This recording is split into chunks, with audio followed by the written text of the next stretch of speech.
You're listening to Oilers Nation Radio, a member of the Nation network of podcasts and delivered by DoorDash. 1 hour of straight hockey talk with Dan, Rick, Tyler, and Bag Milk starts now. Oilers Nation Radio, fresh Friday episode coming at you. Bag Milk, Rick, Dan, Tyler, Liam, we're all here. Gang's all here celebrating a big win last night against the Carolina Hurricanes. But first, we got to give a little bit of love to our friends at Oodle Noodle. New West End location just opened. Calgary location sounds like it's going to be opening in November. So if you are an Oilers fan in Calgary behind enemy lines, we're going to be sending some good eats down your way.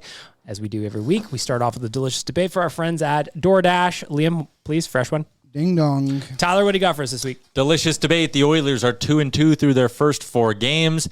They wrap up the month with 5 more matchups. They go St. Louis, Pittsburgh, St. Louis, weird, Chicago, and Calgary. I know we gave our takes earlier, like what kind of record would you want to see in October, but now that you have 4 games under your belt, what are you expecting in these final 5 games? What's your record? What would make you happy? Dan? The final 5 games, I would say 3-2, but more importantly for me, it's the starts of the games that started better, obviously, against Carolina, and it's the keeping the good teams back like we did against Carolina. So 3-2 is fine by me as long as we're showing visually better improvements. Rick, what do you think? For me, I think it's got to be at least 7 points. Get it however you want, but these are teams we should be able to beat. We should be able to beat St. Louis at least 1 out of 2. Pittsburgh's kind of old. I don't see why our speed, if it's going to hold back Carolina, why Pittsburgh should be able to stick around. Calgary needs some revenge, and what's the other game in there? Got to beat Chicago. And yeah, Chicago's got to be. You know, we love Jujar, but it's got to be a W. You playing for them still? He is. Nice, good for Didn't Jujar. see Kennedy's tweet? No, She was spotted him. stalking him at practice. Yeah, Kennedy, our graphic designer, is in Chicago right now, brand. following Harry Styles around and also Jujar Kara. So shout out to her. Liam, what do you think for the last little bit of the record here for October? I'm probably with Rick. I think they got to go in and get probably 7 points. I mean, 4-1 would be awesome. They got to prove that they're one of these better teams in the league, right? So you got to beat the better teams in the league. Chicago should be a given. So I think everyone's on that one. So yeah, I'll say 7 points minimum too. So again, we got St. Louis tomorrow. That's Saturday. That's a 2 p.m. start. Love me a matinee. Got 6 p.m. on Monday against the Penguins. In St. Louis on Wednesday. Back-to-back Chicago the next night, and then Calgary on the 29th to wrap up the month. That is in Calgary. Rick, what do you think for this? What time is the Monday game? 6 p.m. In Edmonton. in Edmonton. Why? Why do we always accommodate to other teams? It's got to be an American national type of thing. Crosby versus McDavid. It's got to be a TNT game. It's got to be. I It's just. God, just watch the game at 6. What's wrong with you guys? No, I'm going. I'll be at the Drives me game. nuts. It's just we never play 6 o'clock games. I guess. Why does it drive you nuts? Because it feels like whenever we play somebody at home, like when we Yes. play LA or San Jose, they somehow start at 8 o'clock. But when we play them there, it always starts at 8 o'clock for us too. That's just because So why doesn't the time So change do you for want us? games at 8 o'clock or do you want them at 6? I want them at 8. 7. I want the games at 7. I hear what you're saying, but And he wants a Settled in. $3.25 cheeseburger. Yes, a good value cheeseburger. There's nothing wrong with that. I just think the reality is, like the guy said, it's national broadcast, and then the other part is too with the West Coast is you're after the national broadcast at 8 p.m. I start. just hate it. Is I'm that a gonna doubleheader though complain on about it Monday? forever. Like that's not like we get our doubleheader in Canada for the Sportsnet one is a Wednesday, right? Wednesday, so yeah. I see why our games are nighttime 8 o'clock on Wednesdays. But is that the thing in the US? They do a doubleheader on Mondays? I have no I idea. don't know. We're gonna have to find out. No, I think it might just be the one game. Yeah, because actually it would be kind of silly for them to go. And why would you do a national televised game like that up against? Football. Yeah. Yeah. Yeah, it's on NHL Network, TVA Sports, and Sportsnet 1. So yeah, it's national in Canada. Also, like Tyler said, it's Sid versus Crosby, McDavid versus Crosby. It's like good you to grow want- the game to put it at 6 o'clock Mountain Time. That's 8 o'clock Eastern. People on the East Coast are still going to watch the game. It's good for the game. Because it's like when you see McDavid playing at 8:30 Mountain or 8 o'clock Mountain, you just awful for the cut out a big chunk of people that are going to watch it on the East But Coast. it's gonna get cut out anyways playing on Monday. Well, because people Like, are why gonna would watch you At least why now would- it's not getting double cut out.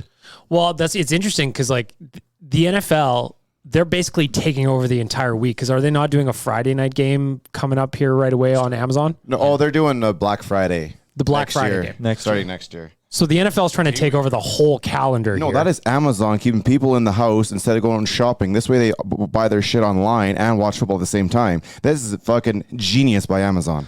But eventually, the NHL is barely playing on Sundays this week. Yeah. Or this year. They have 4 Makes games sense. this And Sunday. on Super Bowl Sunday, every game is over by like 1 p.m. our time. makes sense. Like just get the hell out of the way, right? Like Yeah. why even go up against them? If you've got Sid and you got Connor and you want to put them one-on-one in front of everybody, why not do a Saturday night game?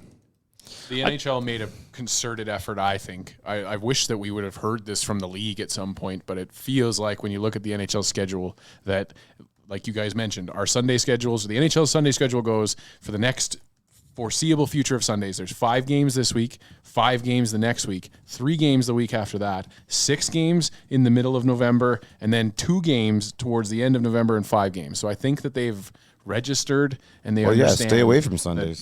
Back away from the NFL and try and make Smart. Saturday and Friday your thing. It's smart. Well, it is smart. Look, on Sunday, NFL starts at 11 in the morning here in Edmonton, and then it goes all the way until the late game. So It's fantastic. why would you even bother?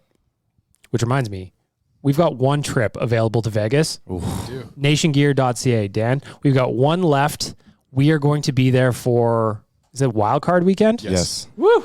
That's a lot of foosball that we'll be watching on the and like Sunday. important foosball and And the important props hockey. are going to be flying and oh boy. And it is all thanks to our friends at AMA Travel who are partnering up with for all our travel this year. So that's a big thumbs up for AMA Travel. And that last spot, if you buy it, you're getting a guaranteed good time. Shoot me an email, dan@oilersnation.com. Back to the Oilers. I think that, again, 2 games against St. Louis, you need to split one. At least. I think the Oilers are going to beat the Penguins. Yes. I'm with Rick. They're looking a little bit older. You know, they kept the band back together. They can't keep up with the speed. The Oilers have a ton of fucking speed. Chicago must win. Calgary, we're going to It's get a better revenge time. effort than we did in the first Battle of Alberta. So I'm going to go ahead and say I'm going to expect 4-1 out of these next 5. Wow, you're going to points. expect that. That's your bar for acceptance. Okay, 3-1-1. Good. This is a fucking We're not a conference final 500 team. We should be winning. Expectations more should games be than high. we Lose. 3-1-1 at the very least. Getting Welcome 6 to the out of every 7-point 10 club. points is good. Yeah, of course. We're not wearing headphones today, and my shit's falling everywhere. Distracted. We're learning. Just leave them on the Try floor. just some new stuff. Yeah, we're trying new things today. So if you are listening to this ahead of tomorrow's game, which is Saturday against St. Louis, we want to know what your acceptable record is for the final 5 games.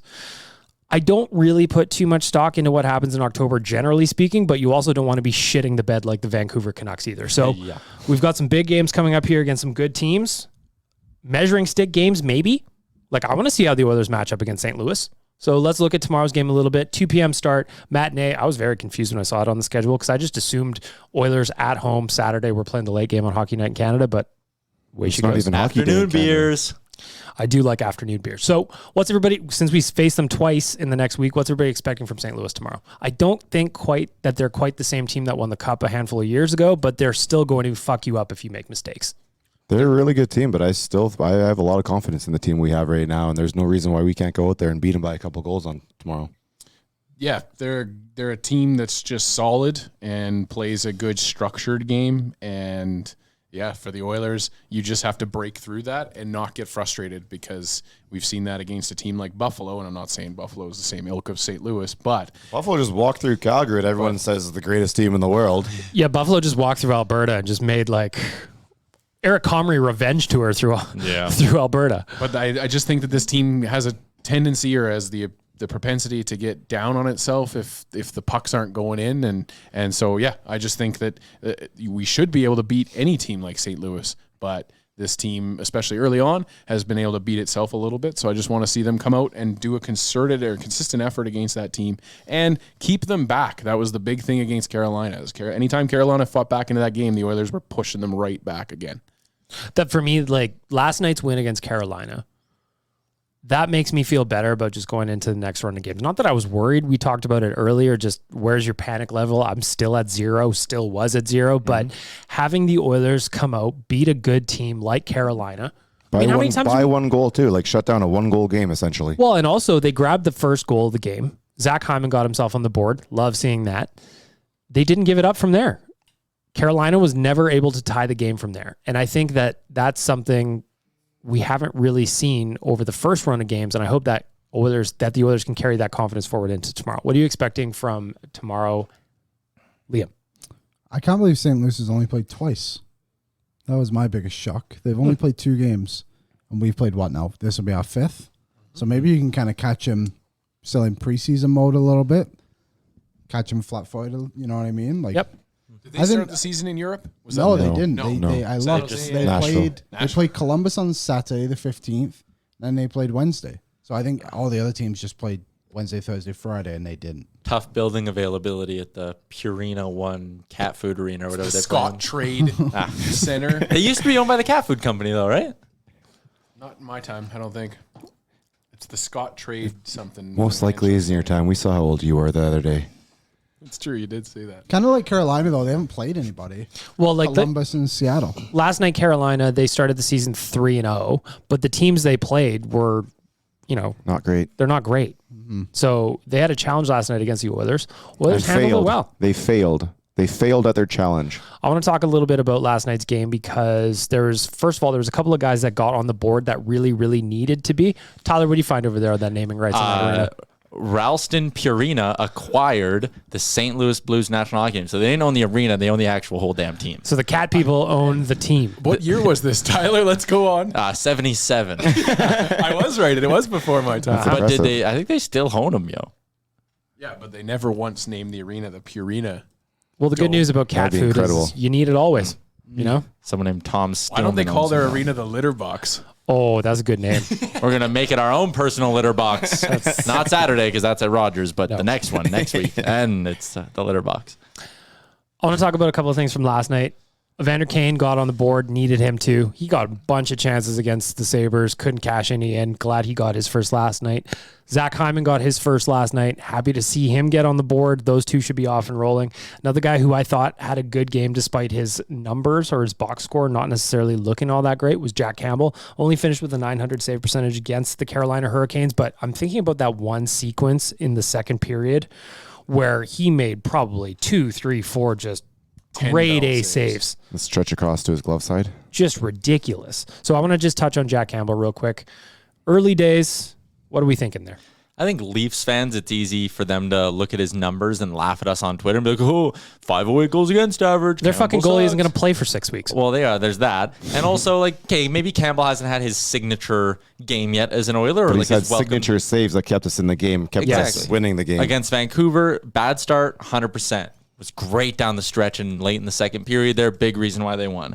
Yesterday against Carolina, he was solid. Like the goals that went in, I know me and you went back and forth on Oilers Nation every day today, Bag Milk, about the first Svechnikov goal. Sure. But second and third ones, Impossible. what's he going to do, right? So That shot was impossible to stop. I didn't really like the first one because it was like a clean shot. Give him a pass on it. Second one, no problem. I actually had a bigger problem with Barry on the second one because his stick was just kind of in the way but not really doing anything. And then the third one is what it is. But I don't think Campbell gave up anything last night that was egregious. No, we're just giving up too many good chances. Way too many. Has he at all? This Not really. season? Not I don't really, think, no. I don't think any of the goals have been like, wow, that was brutal. Well, and my argument was if we let Leon Draisaitl get those exact same chances against us or against them, he's going to score 3 out of those 5 goals. So, I mean, Svechnikov is their player, and we unleashed him on Campbell, and Campbell bent but didn't break. You got to give him credit too, though. He's the good player. He's got a hell of a shot. He went out there. and got them. That guy's got a heavy wrister. That's You know, exactly what every I'm now saying. and then we have to give the other team credit. and That's their the players, one like, guy I'm not leaving unmarked on that Carolina team. You accept a goal from Brent Pesce or Nick Hash or whoever, but Svechnikov. You could, yeah, but coming you in gotta unmarked. he's going to get his couple chances. You just got to. Yeah, and so for me, Svechnikov could have made that game a tied game on his own. And so But he wasn't good enough. Campbell is it was the answer there. And I think that for myself, I've tricked myself because we've had a big goalie for a long time that I look at Campbell a little bit differently, and I've noticed that last night, especially during that sequence where I was just convinced he was done and he was out of the play, and then all of a sudden he's back again for the second chance and the third chance. It was an incredible little sequence. Amazingly, Jack Campbell's still a 6'3" dude. It's not like he's small. No, it's yeah, just that he's- Mikko and Mike Smith were giants. How big was Mike Smith? 6'5". Really? Yeah. Oh, I always felt like he was very small man. Well, he By made small, himself I look mean very small. 5'11". I don't know. He's kind of. you think he had small man syndrome? No, I do not think that. I guess next to Mikko, everyone's small. I thought Mike Smith was 5'11". I didn't think, but maybe that's small. Not that Mike that's Smith. small. I'm 5'11". It's quite a significant height, actually. But yeah, so coming into having a goalie that's a more agile guy, it's a little bit different too. I think that's playing a role. But like Mike Smith was more agile than Campbell. I think Campbell just his angles are there. He doesn't need that agility because there are no rebounds. Like the puck just gets kind of swallowed up by his equipment. I think It's Mike Smith fantastic was to more watch. of a yard sale. than Yeah, Jack I Campbell. wouldn't confuse agile with floppy. Well, he made Chaos. himself have to be agile. Yeah. He had to throw around his limbs all the time. Yep. He just put himself in this. But no, the thing I've noticed with that was incredible. What the fuck was That was that? his draft year, wasn't it? Holy hell! shit, That's his draft year. That's with Minnesota Wild. How was did in we the- not? Liam just pulled Dude, up a no, there's picture. a couple. They're from that draft class. From that draft class. That's like 04 or something, isn't it? Can you Can we tweet that? Yeah, we need that picture up on Twitter ASAP. We missed. This is on us. Oh We're my sorry, goodness, that is an incredible photo. This should have been on Wow. everything. Dude, you know did he had one of ever. those puka shell. He's got a puka shell necklace on there too, maybe Shark 2 or 3 of them. Well, Yeah. that, you can just tell the era right from there. What time that was from with that puka shell necklace. Oh yeah, Hell yeah. nice early 2000s. He was only the This is a hell Oilers of a time. goaltender for I don't remember what it is. our username. Well, You it's got it the right. email. Oh, that's right. Either way. Sign into yours and DM it to me, and I'll post it. Yeah. Okay. Liam, You what's know you been could your have just take done on? this in your phone too. Yep. Liam, what's been your take on Jack Campbell so far? I mean, yeah, I think he's been fine. I don't feel like, oh no, they're coming down on a breakaway. Here's a goal. Like, I wanna it ask feels, you guys that. reassuring to have someone back there you can kind of trust. And saying that at the same time, like Mike Smith did a good job when he was with Edmonton. I just haven't had the emotional damage from Campbell yet. Rage. That's a good question that Liam kind of brought up. Do you guys feel comfortable yet with Jack Campbell back there, or is it still kind of a little PTSD from Miko and Mike Smith? Well, I mean, we can go a lot further than just those two guys, but Buddy, we can go a long further back. we could rattle names off for the rest of the fucking podcast here. I do, but it's like he makes a save and you just wait for like, why aren't you moving? Why aren't you because you had the puck the whole time, eh? All right, okay. That's exactly what I was saying. And Like, I'm not like I'm worried like, oh shit, this is gonna go in. But you're waiting for that second move. Like, okay, there it is. But now you got it. Oh, no, you held it. Oh, it's still in you. Oh, okay. I guess I'll have to sip my beer. This is kind of weird. What? That's exactly it. And during that sequence last night, I found myself reserved to the fact, well, that's a second opportunity in front of the net. Those go in the net, and we're just going to be tied now. But that wasn't the case. I feel like it's like when you're a fan of a team with a really good quarterback. Yeah. You know, there's a minute to go. You're down by 6, and the fans are like, nah. My team, I'm usually down by 3 with 2.5 quarters to go, and I'm like, yeah, this game's fucking over. With Campbell, it's like his ability to smother pucks is really interesting to me because there was that grade A chances in the second period last night where there was one dead center slot and he just swallowed it, covered it, played dead. And I just go, wow. That's wild. And then what does he do is he encourages his defenseman right after that instead of screaming at them. It's like I've got a lot to get used to here.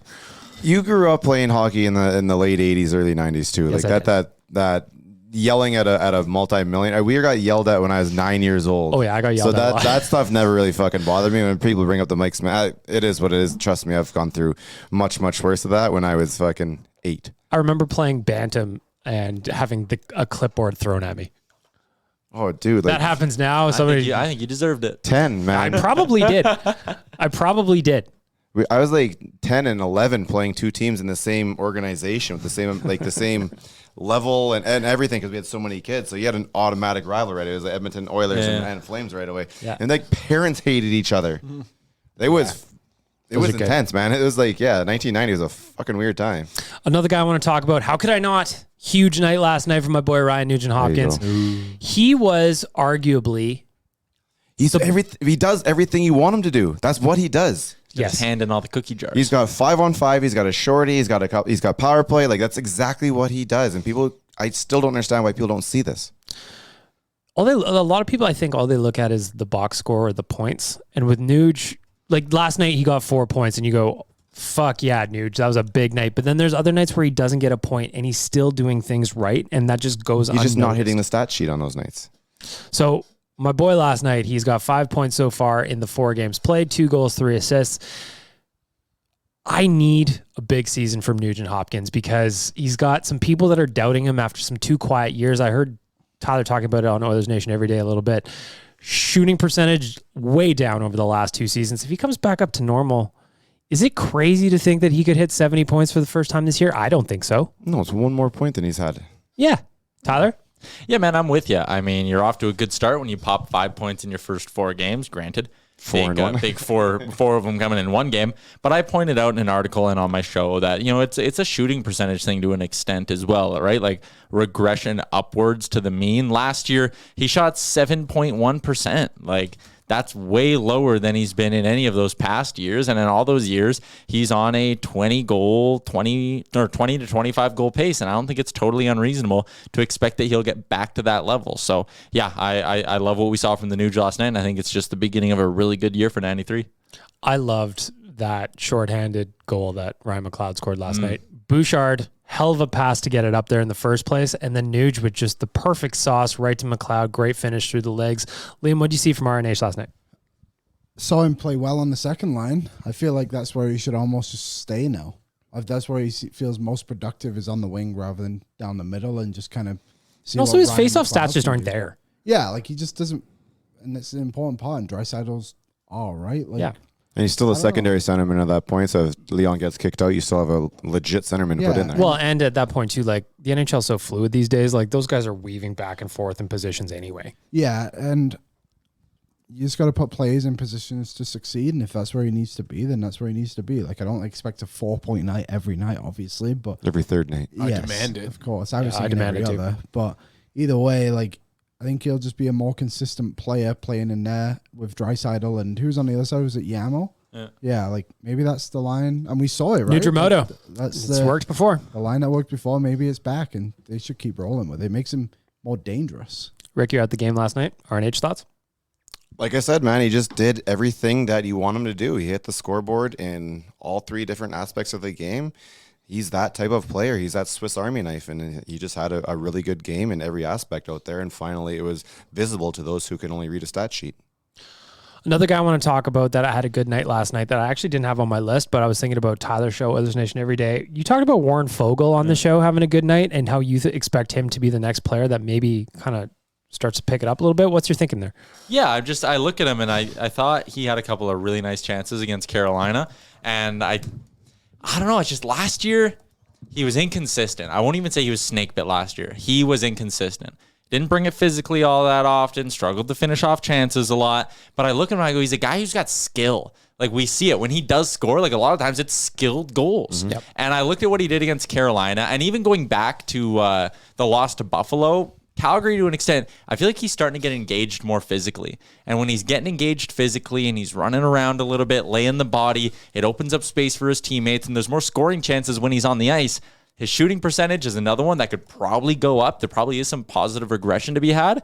I think this year it's fair to expect, or I at least think, Fogle will be a more consistent scorer for the Oilers, even if he doesn't get those stretches where he's playing with Connor McDavid like he did last year. Dan, what do you think about Fogle? Well, I was going to say the same thing about Nuge as I would about him. I just think that these guys, like you see it with Nuge when he gets that goal. I think that that's just part of it. Like Fogle strikes me as a guy that just wants to be engaged, and you saw it especially last night. And I feel like maybe being against his former team maybe helped him kind of get into it. But I just once these guys start potting a few goals, I could absolutely see a Warren Fogle figuring this all out and it all just starting to click for him, because so many of these guys have an opportunity to establish themselves and take a spot in that bottom 6, because right now it's rotating in and out all the time. And I just think that this team is begging for some consistency down there. With Warren Fogle, I think of a guy like he would do himself a world of good if he can find a way to get one early and not let like the 0 sit up on the board too long. I feel like he probably got in his own head, like, oh, new team, new contract, all that shit last year. If he can just get one early, I think that'll go a long way. Liam? Yeah, I think it's just about finding consistency for him and establishing himself in the lineup. But I think maybe the competition within the team helps a bit more too. Like there's like now Holloway hasn't had a great start to the year, but gradually he's going to find his Our way. boy got blown up against the Sabres. That was a hard one. It wasn't good. No.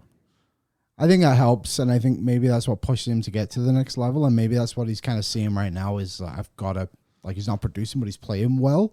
Mm-hmm. I think that goes a long way with Woodcroft. I mean, like, look at Brad Malone. Well, I think that's Brad where he'll Malone get got his chance, confidence right? from initially is keeping the puck out of our own net and starting to play at the puck on the other side of the center ice line.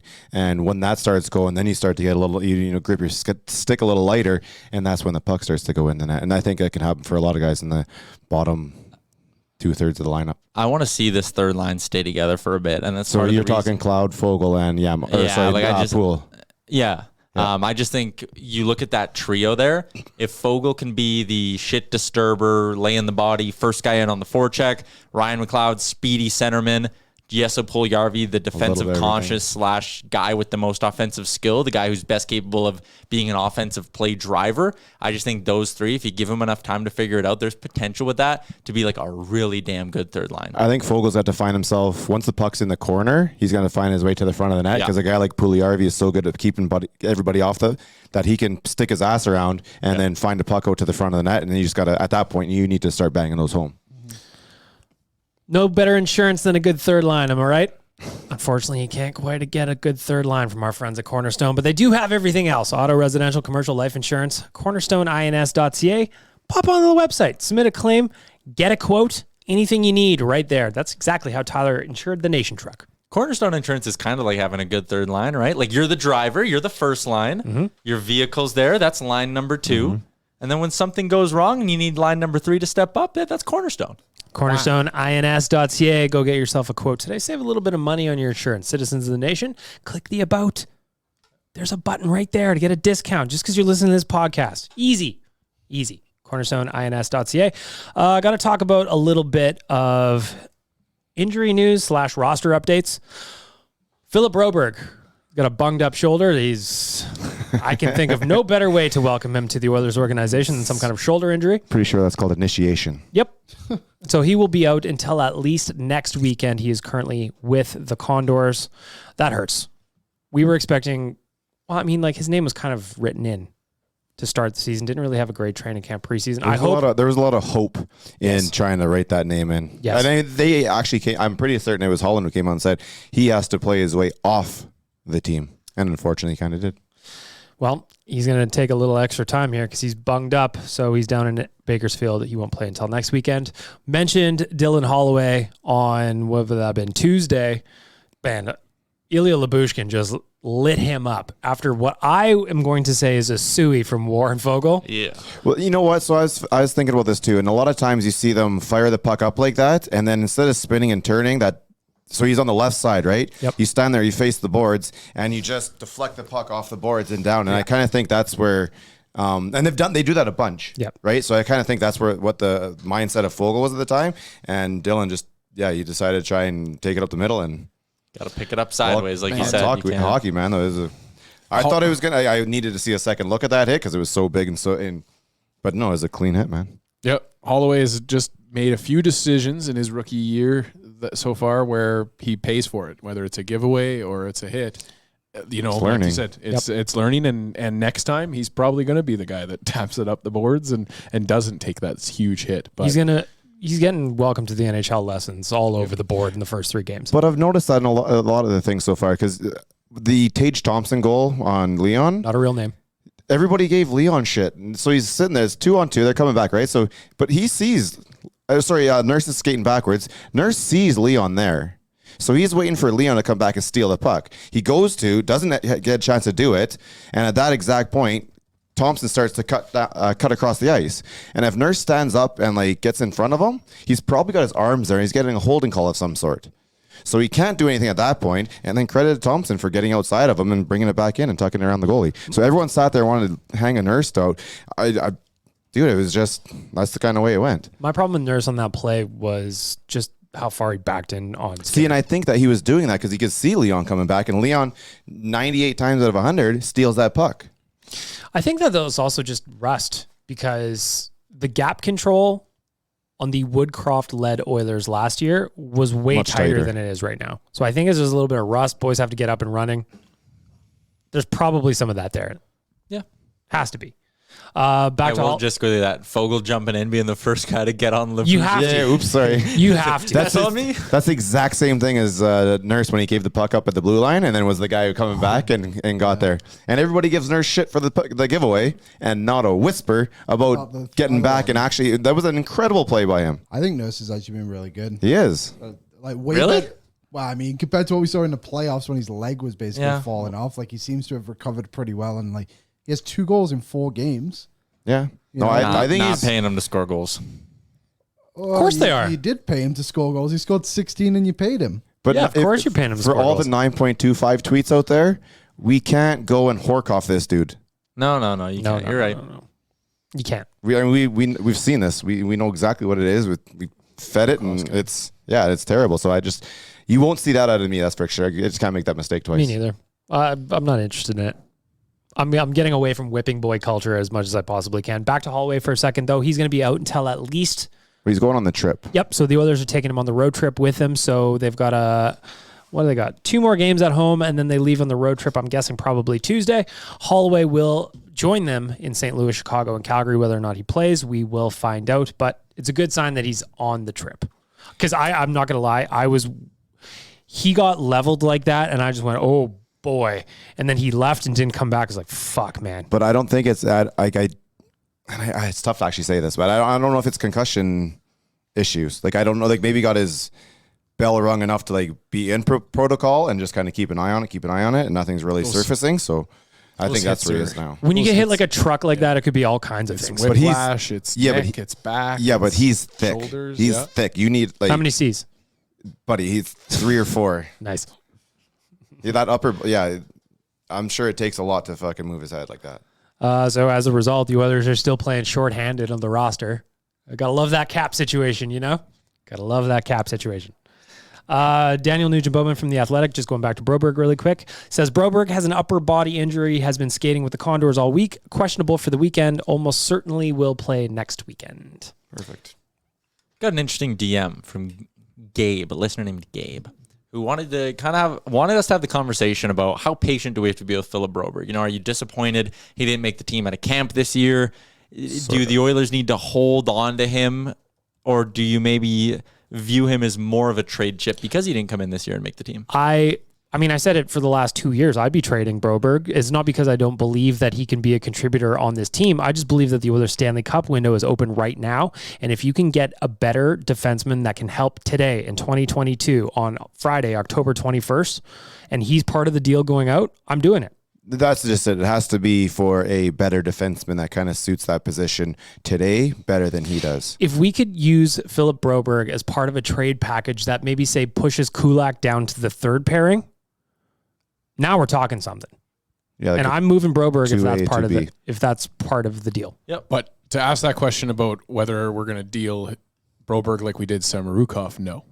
Right? No. No, you're not just going to like dumping him dump off to get rid of him because we don't want him. It's certainly not going to be for a player that's the same level as Broberg. Yeah. No. So yeah, to me, it has to be a part of a package, and it has to be that you are better today than you were yesterday. I'm a little bit disappointed he didn't make the team because I really wanted him to, but I'm not giving up on the player yet. Like we said last week, he's kind of falling into the way that Clefbaum came up, and I remember watching Clefbaum, and everybody was saying, "Oh, he's not doing all that well in the AHL, anyways." And by the time he got up, he looked really good here. So I still have a lot of hope in Broberg. Do we know where his injury actually happened? That's what I was going to ask. Was this an injury that happened in preseason, or did it? 'Cause just that's happen where in I'm kind of- Bakersfield? Like, yeah. did he not make the team because of this injury?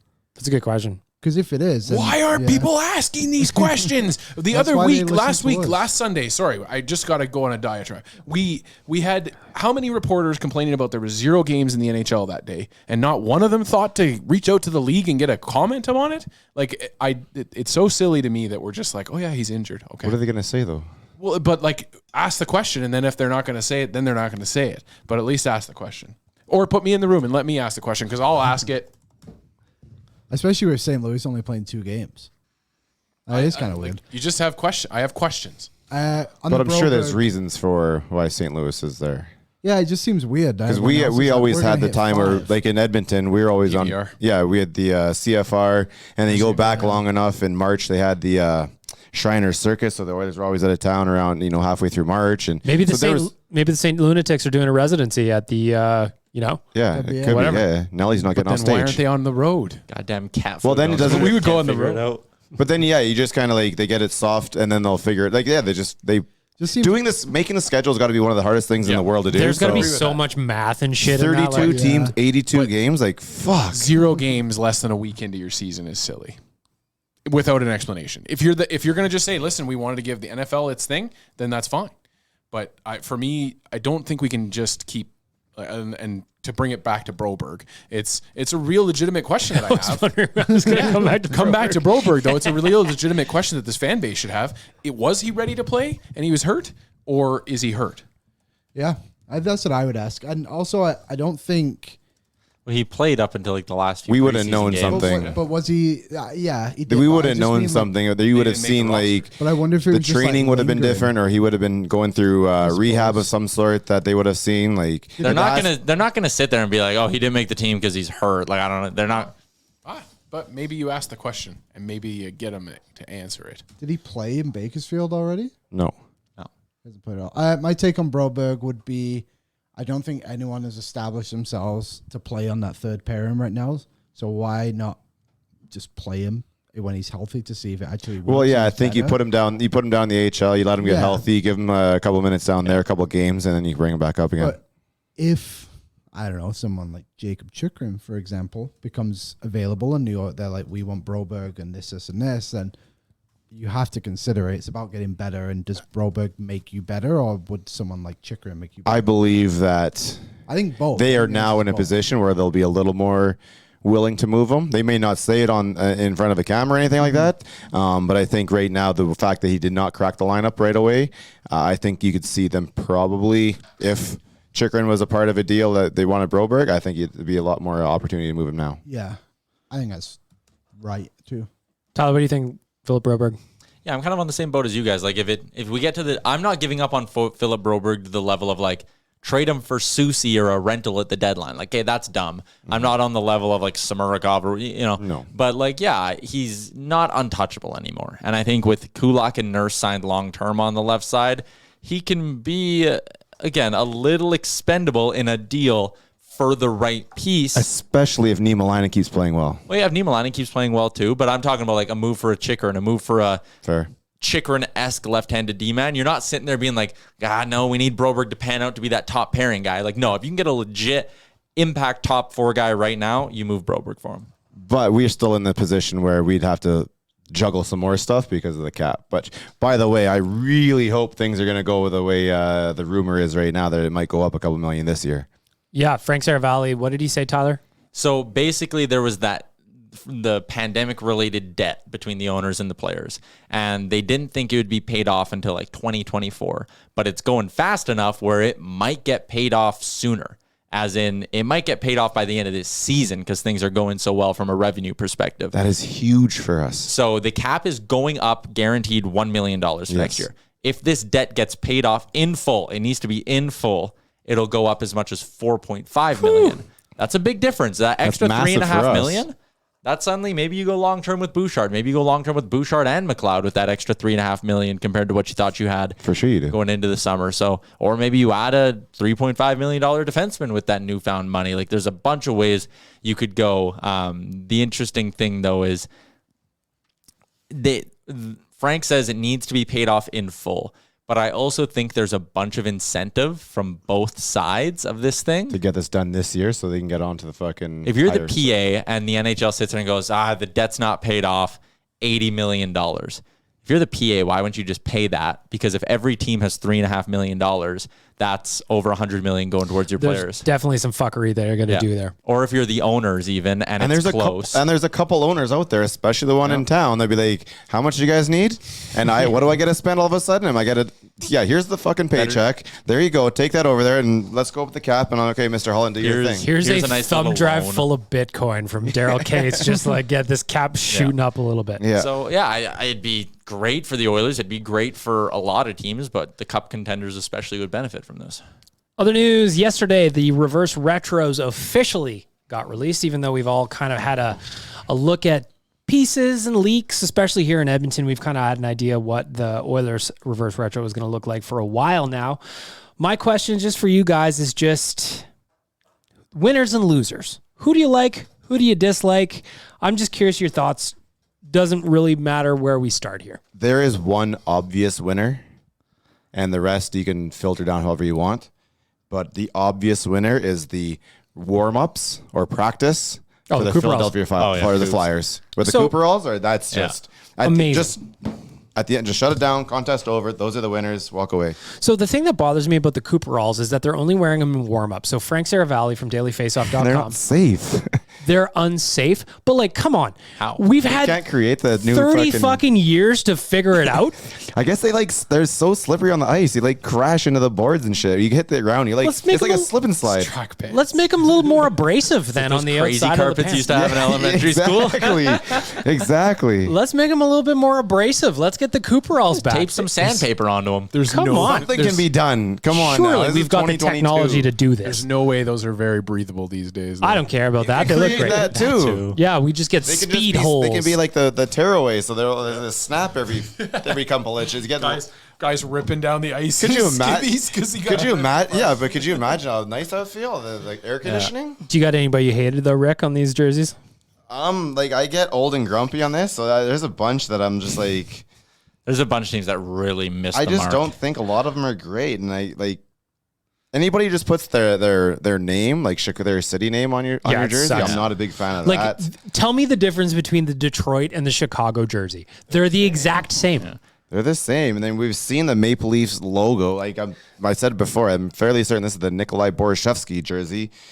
The Jets either go to the original. Me the Thrashers. You're the Thrashers. Yeah, but you're not. Embrace your roots. Yeah, you just can't. Stop you it. can't do that. I said it off the air. I'd love to have seen them do a W in the same style as the T. Stop that would've pretending been you're sick. not the Thrashers. And then didn't Florida go off the Jackie Moon? Like that's not even a hockey thing. There is I a like the Flint Florida Tropics one. in the OHL. What's that? I like the Florida one. Florida one looks like a Like it's Capri cool, Sun but it juice has, nothing, pouch. it has nothing to do with like hockey. I guess I don't know what you do for them because they haven't been around that long. But I put them into kind of like tiers. They're the ones I love. The Bruins Pooh Bear is awesome. It's fun. The Islanders Fisherman, Great. awesome. Love Captain Highliner. Capitals Screaming Eagle, Predators with the saber-tooth 3D tiger. You like those? I think they're so. Yeah. I think they're just the lightning with all the bolts all over it. Atrocious. But weird enough where like wearing them for a few games is great. what's There's with the Calgary thing that's like the pedestal. Pedestal. like the wraparound and then it comes like north. Yeah, it's a pedestal. It's as if a pedestal is holding up the flame. They look like shit. Of their logo. Yeah, the kid. I did not get that at all. I had as I some said, sort of like karate like band, like a tie or something. Like, I think that what they need to do is just turn the C down and get rid of the negative space, Rick. Get rid of the negative space first. you know what their They look logo awful. looks like, right? yes. Okay. That's what I said. Get rid of the negative space. My favorites are the Dallas Stars. That's such a clean. I hate look them because now. they give me PTSD flashbacks from the late that's 90s. fair. I don't like it. Hatcher right there. I like the Sharks going with the Seals. Yep. look. I love the crown on the Kings jersey. Super fresh. That's an auto win though, right? The Kings Of just course. have that. Marcel As soon Dion. as the Kings go purple yellow, it's like, all right, Yeah, they win. You win. Yeah, every time. The Colorado one looks lazy to me. That's just That was their fucking the Colorado thing. Rockies. just The took the Devils old were team. lazy too. Yeah, And their color scheme is horrible. but the laziest of them all, and it's the center of the universe. Toronto, your jerseys suck. I'm sorry, the they same suck thing every always. time. This one looks like you asked a little kid to draw out the leaf, and then you cut around their drawing and put it on the front of the jersey. And I'm convinced that the next reverse retro is going to just be a blank white square with the Leafs logo on it, drawn on by At somebody. least they didn't just write Toronto down the. Could have been worse. You're right. Could have been worse, but Toronto, you still suck. Also, Anaheim Ducks, you're done. You're done with this one. You either go back to it full time, stop every third because of Disney. I know, Tyler. but every fucking third jersey they do, it's like, guess what, hockey fans? We're bringing back the Mighty Ducks logo. And it's like, you've done it 8 times in the last 6 seasons. We get it. I know, that's overplayed to me. People love it because nostalgia, but I do like the Pittsburgh one because it too. reminds me of Pittsburgh's Lemieux legit. and Yager. Sid Those are so and good. Malkin, I got a buddy who's a Penguins fan, and he's chomping at the bit to get a Sid one of those. But like I said So outside here, I think the log driver's waltz on the Canucks jersey is stupid. Yeah, that's kind of dumb. What's that guy's name? Johnny Canuck? Johnny Canuck. Vancouver brought him back like 10, 15 years ago, and I think the fan base was clamoring for him then. It was right when they did that Right when they lost in with the Stanley hockey Cup stick in final? a minute. Yeah, Right when they lost? afterwards maybe. But it seems like they just keep bringing him back again and again now, and it's kind of overplayed. There's a few teams that I'd nominate for the "fuck this is due now" award. Columbus gets that because it makes close to no sense. The color schemes don't even match on that one. It literally seems like they woke up in the morning and were like, we need to announce a reverse retro in 2 hours. Shit, guys, we forgot this one. Same with the Devils to an extent. They're like, oh my God, we forgot to do a reverse Again, they retro. don't match. Slap the Kansas City Scouts color scheme on our jersey. We're good. I like the Yotes. The Yotes went different while also, like, I think in the true name of like a reverse retro, teams like the Oilers and Yotes did it best, and Buffalo to an extent. I don't like the Buffa Slug. It's kind of funny. That's the cutoff head one. They have Yeah, a the separate head cutoff one. head. Buffa Slug is. I wish they brought back the Buffa. That Slug. one was terrible. That's like hang the on. Drew Stafford year. Oh, yeah. So Okay, bad. yeah. No, I don't like that Buffalo head. Stop saying that name. Do you know how often the MSM wanted that guy out here? Listen, Good Lord. now is the time Drew Stafford's going to I come think, into yeah, town. he's 53. He's Do you know that he was a stick boy once upon a time? Jim Matheson just gave our pod a 5-star review.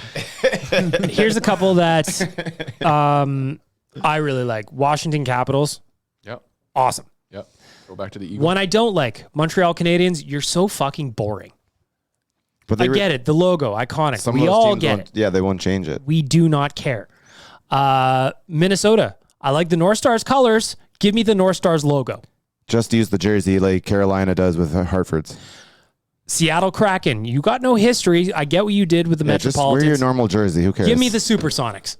They would've would have been good. sold so many jerseys if they put the Supersonics logo on the front of that thing. Vegas, it's cool that the numbers glow. Who cares? You play in the dark often? Yeah, exactly. It's like it's ridiculous. Night. Rangers, I like the Statue of Liberty logo. I think the rest is lazy. St. Louis Gretzky. St. Louis Blues are awful. Okay, I'm pretty sure I've seen the Penguins play in this jersey before. Yeah, of course. I'm fairly certain I've Yeah, seen yeah. that exact jersey. play. Early 90s. But the St. Louis Blues is awful. Yeah. Well, Terrible. I don't mind. I wish that they hadn't put it right next to the Predators jersey in this picture because it Both makes awful. them look exactly the same. But I love that blue note. I just do. I would rather get kicked in the shin than wear a yellow jersey ever. The Wild just did the same thing they did last year. Yeah, nobody noticed. Yeah, everyone's like, North Stars. Nobody cares. Yeah, I think that's probably part of They're it. junk this year. Any final thoughts on the reverse retros? I can't wait till next year when they're over. For content creators like us, God, it's just shooting fish in a barrel. Oh, it's so easy. DailyFaceoff.com, reverse retro rankings, Oilersnation.com, thoughts on the reverse retros. This is the best. You got it. That's what I said. I was helping out with the Daily Faceoffs Instagram last year when they released it, and I sure as shoot posted 32 different posts for each one because the conversation was a Who's going to go buy those knowing damn well they're only using them 4 to 5 times in one season? Then they're done You're with? not going to buy one of the oil drops? I'm literally wearing it right now, Rick. When are we going to get Nike announcing that they're taking over the jerseys? That's what I want to know. And then all of these will be clearance for $10. Who did you say? Nike? Nike. I think it's Fanatics. I think it's going to be Nike because here's my theory. They already have MLB, they have the NFL, they have the NBA. To them, the NHL, that's a cheap throw in. Just own North America. I'm gonna go out of left field and Reminds guess me of it's. Fedorov and white skates. I'm gonna I guess love it's that. Drake. Drake makes hockey jerseys. OVO? And nobody ever wins again. I want to know from you. I want to hear from you on Radio Podcast. Which reverse retros did you like? Which don't you like? Do you agree with the boys? Do you not agree with the boys? Let us know. When Drake makes the jerseys, the Leafs are going to get 27 alternates, and we're all going to fight for one jersey to share amongst the rest of us. I got a couple of questions here for Ask the Idiots boys for our friends at Twig and Berries. Check them out, twigandberries.ca. Use the promo code NATION15. Get a discount on your order. Or if you're out in St. Albert, stop in the store, try on an ODR sweater. Sweaty. Sweaty sweater. I'm sweaty in here. That's how warm they'll keep you. It is warm in here right now. Go check out the sweater. Or fresh pair of Ginch. Nutsack undies. Tyler, they're comfy. Num, num, num. Okay. First question, Ask the Idiots for our friends at Twig and Berries. I'm starting with Rick because this is I'm most curious about your answer. Oh, I'm excited now. What is one thing people get at a pub or restaurant that you refuse to order? Is it nachos? Is it a salad? Something else? Shot of Sambuca. Oh, yeah. You don't like Zambuca? Absolutely not. It's fucking terrible. Really? Yeah. I don't like it. I don't even like fucking carry it anymore. And that's more like I'm the one who does the liquor order, so I was like, nah, I didn't order any. No, we don't got it. No, that's fine. No, we don't carry it. Throw that shot glass in the garbage. Like it's terrible. I love that. I didn't expect that answer. Dan? So I have to steal one from Rick. If anybody orders Jaeger around me, I have to leave because it makes my stomach turn. I've had it puked on me more than any other liquor smell, in the world. yeah, it doesn't really- It's just distinctive for me because it's been puked on me as many times as it has. So yeah, Jägermeister. But if I had to choose a food item, I would say I mean, you can tell by looking at me, I've never ordered a salad in my life at a restaurant. I just haven't. It's not a thing I do. Are you actually not a big salad guy? I'm not. No, I don't. When I go to a restaurant, it's not a very common thing for me, so I'm not going for the rabbit food. Fair enough. I would say soup, but I love a a baked soup. French onion. That's about the only one I'm going for. But a Fuck baked French onion, that hits home. It depends on the restaurant, but yeah, that's Other than that, yeah, you won't find me ordering soup. I will say, if I'm at a pub, I'm not ordering a salad. God, that's not no. what I'm there for. I'm in there to make poor choices. But the guy down Well, the if it's hallway, a side salad. the guy down the hallway there loves to get the salad. Oh, he loves a salad. Operation Keep It Tight. Tyler, what are you not ordering when you're going out? You guys might come at me a little bit for this one. I'm not an onion rings guy. That's fair. I mean, I like onion. I put it on things in burgers, all that. I enjoy it. It's not like I just deal with it being there. I actually do like it, but just something about onion rings. I don't know. I can't do it. Oh, I have to try them everywhere I go. Yeah, I love Who a good onion amongst ring. us used to go to Arby's and get Matzo onion sticks. rings? Matzo sticks. I used to get matzo sticks at Arby's. I thought I was To be fair, I've been to Arby's. They've definitely had both matzo sticks and onion rings. 100%. I have In to. terms of liquor, there's not really a type of booze that I'm like, no, I'm not going to shoot that. I've noticed. do it. I hasn't said no yet. There we go. Whenever I'm out, if I go to the pint, I don't want a shot of Jack. I'll take it, but I don't want it. One of my proudest accomplishments in this company was when I steered our parties away from trays of Jack showing up to trays of tequila, because tequila is just far superior to Jack Daniels. But for food, I'm not ordering a salad if I'm going to a pub. That's the last thing I'm doing. I want wings. I want some fries. I want a burger, maybe a beef dip, something like that. Delicious. Liam? I couldn't think of a food, but my answer is tequila. I can't do it. Tea time waits for no man. There's too many times when Choose it's not to or come can't? around- Pardon? Choose not to or can't? Both. It soon became can't and then choose not to. Have you ever tried following it with a little shot of Clamato juice? That is a game I don't changer. like Clamato juice. Oh my goodness. You don't like or you do? So Don't like. Don't like. Oh yeah, that's not gonna help you then. Rick But gave yeah, me that it'll tip. kill the It flavor in might it. make it worse. Yeah, it could the tequila goes away. Rick gave me that never tip wanna find out. together, and he's just like, "Here, have a little shot of clam." I'm like, "Really?" Just gone, erased. Yeah. Well, maybe I will wild. find out. Okay, Liam, there's no way you go to pubs in Canada and order fish and chips.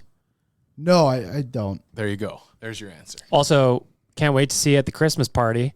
Trying to refuse my tequila shots. Can't wait to see you in Vegas trying to refuse tequila shots. I'll figure it out. I'll find Don't a forget, way. you need to have at least one shot before 10. Not of Just throw tequila it necessarily. On, Right over we'll have a shoulder. chat group. This needs to be videoed, and even though we do it fucking live on video, we still got fucking Ridiculous. tortured for it. But I'll do Sambuca. that's fine. Prep yourself. Make sure it's there the night before because you don't want to run around first thing in the morning. Trust me. Ask the idiots. Question number 2, reversing the order. Liam, starting with you.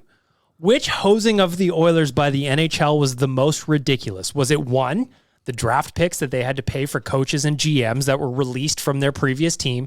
2, the James Neal draft pick to Calgary, even though he did not hit the goals that he needed? Or 3, the Duncan Keith cap credit magically becoming a thing that doesn't exist? That's already on an approved signed document. Wow. I think the Keith one, because the other ones, like the NHL taking picks, happens to other teams as well. And then the other one was the COVID thing, which is just kind of stupid for everyone. I don't like that one, but I'll just say Keith because it was literally part of the fucking agreement. It's in this contract. NHL, you sign it? Yep. You guys sign it? Yep. All right. Just by the way, we're gonna just erase that one line right there. Yeah, that's not allowed anymore. All It right, move basically on. means nothing matters. They can do whatever they want. That's essentially what they said. Yeah. I'm reading our message from OP, Original Puzar, when he reached out last time we talked about that recapture thing, and he said that that's not the case, that the CBA doesn't help teams that don't sign the contract, I think is essentially what he got to. So it was designed, that recapture thing was designed for Chicago, not us, not our benefit. Well, that's stupid too. Well, it's an asset, so it should be able to be moved in the deal. I It's just an want to put that asset. disclaimer out there from OP. And we do read our DMs from Original Puzar. So wait, Mr. so Puzar does give us. it was a lot of part of Duncan Keith's contract. Yes. So it wasn't a positive for Edmonton; it was a negative for Chicago. However, if that was the case, they still just said, "Oh, well, we'll pretend we did it last year, Yeah, we moved and it now it's last just gone year. anyways." I thought Well, everything that happened in the contract just got moved. Apparently, and this I one don't know. didn't. This this feels one like a didn't deep apply. conversation. But yeah, if I'm talking about screwing Because this the team NHL hates the over, Oilers. Yeah. I feel like we have to go off the board too. Though there's some more opportunities for this. I know. I think the most screwed over we've ever gotten by the league. What a funny thing to even have to sit here and think about. I don't know. Come back to me. I got to think about. Well, I more. gave you 3 options. I know, and I need a fourth. I already To smacked me, down it's one. the Neil one because like it never happened. Yeah. That would be like if Austin Matthews, and maybe they would do this, if Austin Matthews finished like 3 goals back of Draisaitl for the Rocket, but he played like 20 less games, and the league was like, listen, You were gonna pass him. he would have passed him if he played those 20 games. Just give it to him. And it cost you a third. That's bullshit. Wasn't it too that season McDavid, if he had hit the 100-point mark, he would have like passed Gretzky's record? Yes, they didn't use this for anybody else. There's not there's no scoring. There's no bonuses out there. They're like, well, you probably would have hit it. Because you had to, like, also, there was James Neal was hurt at the time, so he wasn't even playing. No, and he's probably going to be out for the rest of the year, It's garbage. at least the regular season. Rick, which one of those is the worst to you? It's Neil, but the real answer is the Wayne Gretzky rule. Dan, you got an answer? Dan is deep in thought. No, I still don't. I guess like James Neal's is pretty bad. Like it's pretty egregious when you look back on it because it was an independently arbitrated thing. It didn't apply to anybody else. It was just him specifically. And they just said, yeah, he would have scored those goals. Same with Gretzky though. The year before he became for the WHA, no problem. He could have got the Rookie of the Year. As soon as Gretzky got here, like nope, not allowed. And I believe they flipped it again right after. That's more screwing over Gretzky than it's screwing over the Oilers. No, but he is the Oilers. Yeah, he was a racer. Of these 3 options, the most annoying to me is just to be different. I'm going to say the draft picks for coaches and GMs that were previously fired. I know that's a thing. It was a thing. But like having to pay a draft pick for fucking Peter Chiarelli just like after he got fired is crazy. At the very least, the NHL could have given us a compensatory at the end of the round pick. Yep. Dan, I'm going to start with you on this third one. It's just a weird question, if I'm being honest. Who is more of a mini version of the other? Is Tyler closer to Jay Downton or is Bagmilk closer to Wanye? Oh, it's not even close. Bag Milk is closer to Wanye. There's times when Bag Milk says something and I don't know if it was Wanye or Bag Milk. So yeah, for me, like Tyler and Jay are. I don't even get that comparison. But maybe from the perception of the outside of the company, like Yeah, we maybe. know these guys, and so we get it. But yeah, Tyler and Jay are very different human beings. So yeah, Bag Milk and Wanye. There are similarities, but I agree with you. Which is closer, me and Wanye? Yeah, you and Wanye. Tyler, what do you think? Yeah, I'm trying to think of like how Jay and I would even get lumped together because like Gambling in Vegas on a Saturday night. I think you guys have done a lot. That's gonna look a lot we have. a lot alike, by the way. Yeah. And that's the other thing too. Bag Milk and Wanye have done a lot of stuff together. They've been It's a nice breeze at coming the in that hip. window. Oh, that's real nice, That's a actually. nice breeze. Also, another thing where Tyler and Jay are very similar, you put them in front of a cover band on Fremont Street at 1 a.m. and they're having a boogie. I can't wait. Liam, do you have an answer for this one? I have the same answer as everybody else. All right. So get to know us behind the scenes is what we're saying. Well, I Join wouldn't, us on I wouldn't Oilers suggest Now that. Plus for more exclusive content. you're in luck, Dan, because the last question for Ask the Idiots is exactly that. Tell me something the audience wouldn't know about the person on your right. Dan? Oh, the person on my right. So Dan, Rick is on Dan's right now if you're listening to this. Yeah, like good luck, Tyler. well, What don't they know about Rick? Rick is like has this like gruff exterior, but he is one of the softest guys I know. And like, if you're ever in need or in help or need help in downtown Edmonton, you know where Rick is, and you don't even have to put up the brick signal. He'll just come help you. So Rick is a softie behind that gruff exterior. Rick, you're up next. I am sitting on your right. What is something that people don't know about me? Your first name and what you look like. What a fucking layup. Are you kidding me? Go ahead, explain it without saying it. I'm up next. Liam is on my right. I think that people probably don't understand or realize how much stuff Liam does behind the scenes for us. He's kind of all over the place in multiple shows, and he's not always on the show, but he is touching a lot of stuff behind the scenes. So that's what I would say. More than just burger reviews. And bananas. I don't know if I want to be more than just burger reviews. I kind of like that. I literally can't think of anything for Tyler. We have known each other for a long time. I'm trying to think. One story. Give us a story. Give us a Tyler story. I remember when Tyler started BTI at Nate.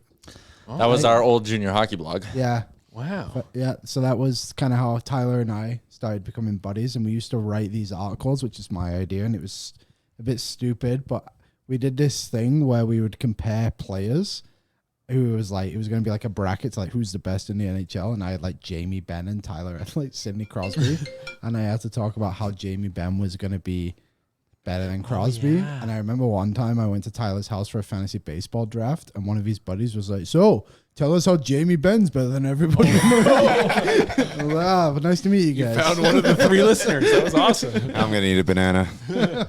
Tyler, you're last up. What's something that nobody knows about Dan? I was gonna go super like inside joke and have a line about his vodka drinking, but I'm not gonna go there. I'm gonna say people probably don't know that like when we say Dan runs hockey fights, like Dan cuts the fights on hockey fights. Dan doesn't just like oversee hockey fights or like run the Twitter for hockey fights. He cuts every fight from an NHL season. Yep. There's a lot of work that goes into that. Yeah. Thanks. We all work very hard here. We do. Yeah, I think that's true about everybody. I think that you could say that about everybody around the table, that you probably don't know everything, every hat that we've worn. Bag Milk and I being here as long as we have, Bag Milk's worn 50, 60 of them. To make a smaller company like this work now, I don't think we can say that much anymore. Conglomerate now. But yeah, it's necessary. And so it is so true about everybody here. Twig and Berries, Ask the Idiots. Submit your questions to me on Instagram, Twitter, email, whatever. Just slide into my DMs. I will include you. I'm going to do a new thing because people have been shitting on me for not including their questions or forgetting about them. So if you submit a question, I'm going to leave you unread so that it shows up in my unread messages and I'll be able to find it way easier. So that's going to be the new rule going forward. Keep sending your questions. We're going to do Ask the Idiots every Friday now that we're back to 2 days a week. Lastly, get the buttons ready. It is time for our hot and cold performers for our friends at Canada Snowboard. Experience a world-class mashup of snowboarding and style right here in Edmonton. A heightened fan experience grants you front row seats to watch the best snowboarders go head-to-head in the largest stadium big air contest Canada has ever seen. Tyler and I are going on a little date. December 10th, Commonwealth Stadium. We're going to go watch a big air competition presented by Toyota and our friends at Explore Edmonton. Let's finish off the podcast with our veggies. Well, we start with our veggies. Cold Perform of the Week. Liam, you're at the board. You're up first. Your Canada Snowboard Cold Perform of the Week. I'm going to stay on brand, and I'm going to say hockey rinks that don't have, like, food kiosks. Mm-hmm. I think it's ridiculous. I want to go there. I want to have a cup of coffee or a hot chocolate, and I want to have, like, a burger, a hot dog, or a bag of popcorn. I think you should start telling us who does not have that. Medicine Hat didn't have one. They had a booster juice. Like, were you at the arena that the Tigers play in? No. It's like a community center. They had a booster juice, and then there was one in Calgary. I was at the same weekend, and they had a pretzels place. It's just not what I want. I like the pretzel option, but there needs to be some burgers and dogs. Yeah, so let's get back to traditions here, people. It's been up and down like a toilet seat, really. Yeah, we can't hear those. I just like how just such authority when he says, get back to traditions here, people. Tyler, you're up next. You're a Canada Snowboard Cold Performer of the Week. I like mixing in other sports in these. So I will say the news that Christian McCaffrey is going to the San Francisco 49ers and not to my Buffalo Bills. That's sad to me. I wanted them to get CMC, and that's not happening. So, good performance. You're as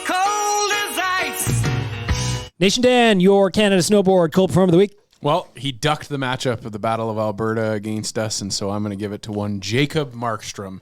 And you now sit with your .862 save percentage on the season, and you're still struggling. So Jacob Markstrom, you get my cold performer of the week for no showing. Are you thrilled? I'm not. I kind of am. I'm Rick, very thrilled. your cold performer of the week. Well, in much the same way Dan went with his, I'm going with one that's they're very cold, but it's quite funny for me. So it's going to be the Vancouver Canucks. You stole mine. Yeah, it's Yeah, they got so all those good. 2-goal leads, and they cough them all up, and they just keep losing all the time, and no wins yet. This has been fantastic to watch. So, sorry, go ahead, push the button. Oh, that's cold. So last night they didn't extend their record, right? Because they were only winning by 1. Is that right? I don't know. Yes. They They did. They did or didn't? They were not up by 2 ever, Oh. but they did lose in overtime. You know, actually, I made a video of like who's going to get Bedard, and I jokingly said Vancouver because Quads was sat next to me. I'm liking my odds at the moment. Yeah, you're looking pretty good right now. Bruce, there it was. Huh? Yeah. My cold performer of the week is, since Rick took mine, I'm just going to say Quads. I hope you're enjoying this terrible start that the Vancouver Canucks are having. You talked a lot of shit in this summer, my friend, and, well, the chickens are coming back to roost, as it were. Oh, that was a great button. All right, let's finish off the podcast on a positive note. Rick, starting with you, your Canada Snowboard hot performer of the week. Well, I think it has to go to 2 or maybe 3 different entities. I know it's a little selfish, but I'm one of them. I guess the other one has to be the Edmonton Oilers, the arena. And then the third one would have to be the company referred to as Starter. If anyone could see this jacket I'm wearing right You now. look great today. This is absolutely incredible. I've looked for one of these Starter pullovers for years and years and years. eBay, Kijiji, doesn't matter. Is looking everywhere. You can't even find them on the Starter website right now. But I was in the arena last night, and they were just sitting there on the hanger, and Really? I had to make sure I got one. I got my one. He's a hot guy. Yes, he is. I haven't seen that. I haven't seen one of those since I'm like 12. Same. I love them. I had a Michigan Wolverines when I was a kid. Amazing. Nation Dan, your hot performer of the week. I feel like I'm stealing yours, maybe, Good. Bag Milk, but Probably. I'm just going to give it to Flames Nation for all the work that they've been doing. Oh, no, fuck those guys. I don't got to want give one of them those. credit. I have to give them credit for the trolling that they did right after the game. They Yes, posted the video of like 2012, 2013 of us booing the players, or some Oiler fans booing the players as they came off the ice at Rexall, and they got the internet. They fooled everyone. did. Everyone believed that was us. Currently in our most recent building, so anyways, I give Flames Nation a lot of credit. They're having a lot of fun 0. down there. 0. Boomer and Pinder, you're doing great work. Flames Nation, you get my hot performer of the week. Hear me out on this one. They can go to hell. Tyler, your Canada Snowboard hot performer of the week. I actually debated doing that hot performer too, though. My hot performer of the week is just I'm keeping it on the ice. Oilers. They didn't score first against Buffalo, but they got off to a good start then. I feel like they got off to a good start against Carolina and finally scored first. So good starts in back-to-back games. Hot performer. Navigating different options. The best. We the best. Love DJ Khaled. Liam, your hot performer of the week. Ryan Nugent-Hopkins. Amen. Back-to-back games Amen, with baby. points. Scoring at big times. You got to love it. So the Nuge. I wish we should get one that's just Nuge. Something to consider. Just rip the audio from my appearance on Oilers Nation every day today. Something to consider, says the producer. Since Liam took... Are you done, Michael Scott? Okay. Just because Liam took mine, I'm going to give my hot performer of the week to the Buffalo Sabres because it hurt that we lost to the Sabres, but after that loss, there was a lot of Flames fans in our mentions talking about how shitty this team is that they lost to the Buffalo Sabres. What Well, a surprise. shout out to the Buffalo Sabres for going down in Calgary and beating them worse than they beat us. So I hope that humble pie tasted delicious. So shout out to the Buffalo Sabres. And Ellie. I made a tweet yesterday. It was Rasmus Anderson is a loser, and He's a lot terrible. of people were right on top of that. And I saw literally 30 seconds of that game, and it was him complaining about somebody diving, and he was clearly not a dive. So if anyone's asking, a lot of people asked that was why. I was wondering. I was just, I kind of agreed with the statement, so I was just let it go. Just don't like him. No, let it No, roll. ever since Nurse filled his face in the preseason a couple years ago, that was fantastic. Yeah, that was Kids nice. just run his mouth ever since and doesn't do a damn thing on the ice. I don't get it. It's too bad he scored that goal against us. He's very Calgary Flames. He is very Calgary Flames. Any final thoughts?